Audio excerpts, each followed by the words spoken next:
Nadamay na rin si VP Sara sa tinugariang DPWH leaks na hawak ng Billionaire News Channel. Hindi rin ligtas ang kanyang kapatid na si Congressman Pulong Duterte at ang long-time ally na si Attorney Harry Roque. Narito ang exclusive political update ni Joash Malimban. Aabot sa 16 line items worth 1 billion pesos ang umano'y requested projects ni Vice President Sara Duterte sa 2020 DPWH budget habang nakaupo siya bilang alkalde ng Davao City. Ayon yan sa tinaguriang DPWH leaks o ang mga dokumentong nakuha ng Billionaire News Channel na nagdedetalye sa mga proponent o sponsor ng mga proyektong inilalatag ng DPWH sa kanilang budget proposals. Bilang paglilinaw, hindi BICAM o budget insertions ang laman ng mga dokumentong ito. Ito ang mga line items para sa DPWH budget proposal na ipinepresenta at pinagtatalunan sa Kongreso bago maging General Appropriations Act o GAA. Inappropriate intervention kung maituturing ang pagre-request ng isang politiko ng proyekto habang binubuo ang NEP ayon kay former DPWH Undersecretary Roberto Bernardo. Dahil dapat namang galing ang budget proposal sa mga opisyal lamang ng DPWH. Bukod sa ilang anomalous BICAM insertions, dito rin umano nanggagaling ang sistema ng kickback scheme.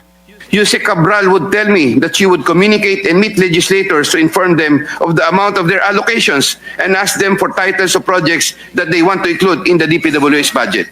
Sa pagsusuri ng Billionaire News Channel, tumagos sa 2020 GAA ang 16 requested projects ni VP Sara.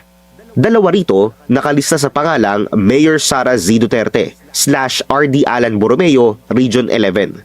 Road projects ang lahat ng mga line item. 15 ang makikita sa Davao City, samantalang isa naman sa Davao del Sur. Bukod kay VP Sara, nakita rin namin ang pangalan ng kapatid nito na si Davao City Representative Paulo Duterte. 16 line items din ang umano'y requested ng kongresista na aabot ang halaga sa mahigit 764 million pesos.